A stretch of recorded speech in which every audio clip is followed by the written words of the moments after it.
whistle. Oh, there she is. Give a whistle. Okay, we're going to have a conversation. Don't worry, we'll have a short conversation about our elders. For those of you who are visiting or new, we've been doing community conversations to really talk about each of the departments in our church. Communication is a high value of mine, and we just want to make sure we have room for you to hear what's been going on in each of the departments, and room for questions, things like that. So I will let Bonnie go ahead first, and then we'll try and emphasize a few major points. So I'll let you. All right. I decided that the easiest thing to do was to simply read what I wrote for the annual meeting. And so next Sunday, you'll get your own special copy. But for today, this is what the elders are about. Of course, this year we welcomed and got to know our new pastor. Another piece of ice cream cake? I think it's some more bacon. Well, Pastor Kiesler attends all of our meetings, and he's been really a welcome and wonderful addition. He's begun a series of training and teaching on how the ministry of elders can better serve our congregation. It was also the role of elders to make sure that the pulpit was filled every week. Having a full-time pastor made that job much easier, believe me. We serve communion once a month and for special services under the guidance of several interim pastors, and now it has been a joy to do so under Pastor Nathan. Also, in conjunction with Pastor Nathan, we planned for the receiving of 13 new members this year. We continue to maintain and update the membership roster. Part of our care for those who have lost a loved one is to send them a series of 4 books entitled Journey Through Grief. It's for, I don't know, how often do you send? Ellie sends these out for us. So through that year, they receive these. And this year, 15 copies were sent out with a note of condolence. The Ministry of Elders looks forward to continuing to serve this congregation, and we are open to positive suggestions for how to do this better. So, church, what is it? It is God, and it is especially relationships. And so I have asked that the elders to really join me in helping me build the biggest thing that we can accomplish, which is create relationships.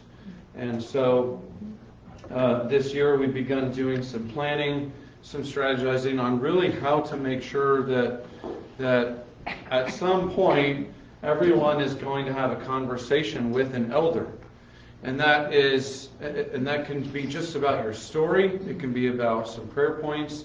It can be about how your Christian journey is going here at the church. It is really to make sure that we are knowing each other deeply, as well as being willing to be known deeply.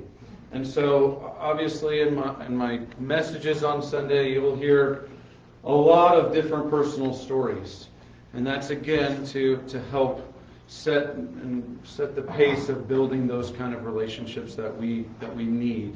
And it won't just be me either. It'll be with the elders as well. So I'm really excited by our next steps. So if you do at some point get a call from an elder, or you get an email, or you see one on a Sunday morning who's engaging you in conversation, then you'll know that it's really for the purpose for our church to be grounded in our relationships. Okay?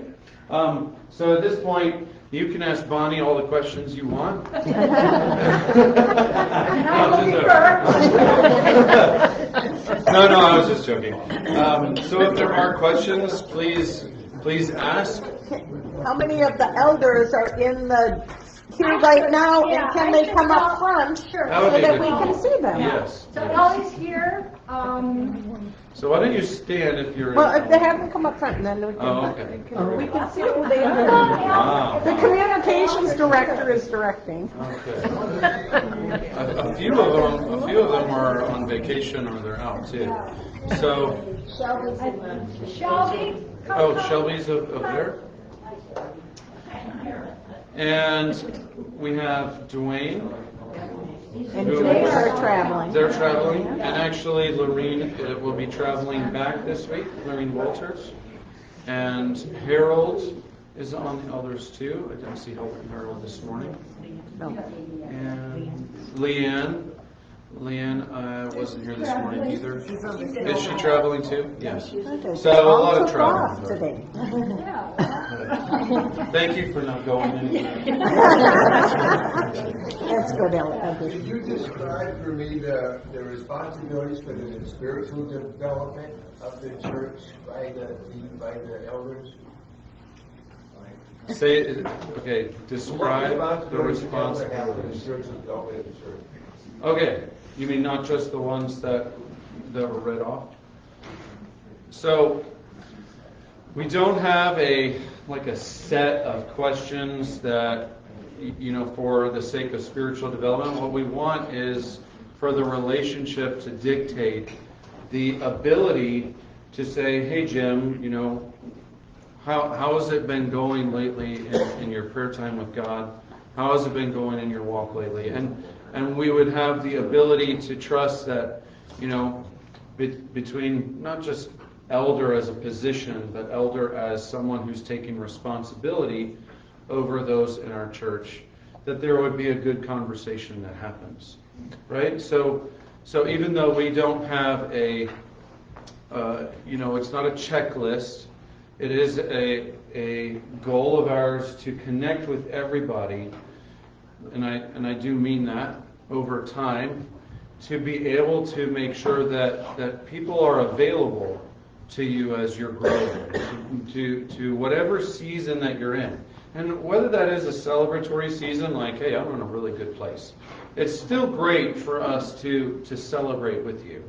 And then whether you're in a time of questioning, whether in a time of difficulty, each of those will be markers, so that we can participate in prayer and encouragement on the pathway that you're on. So responsibilities, I would say the biggest one is we have our community, and whether you're a member or not isn't the goal so much as those who are in our community, our church family.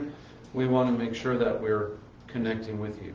And that's why, right, communion is part of that responsibility, because each of those practices are a part of your journey.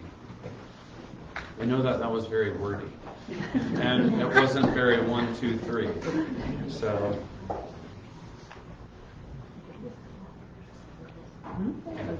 Is this one of the committees that would kind of fall into the taking communion to a shut-in, or the sick and elderly that can't get out of their homes? Is that something that you guys do as part of that connecting? Yeah, so that'll be part of the process. I mean, I've done some communion visitations since I've been here, but as we are growing kind of our process to make sure we know who's connecting with who, that is one of those, though. The ones who are sick, which is on our list, the ones who are shut in, that need visits for communion, that'll be on our list as well.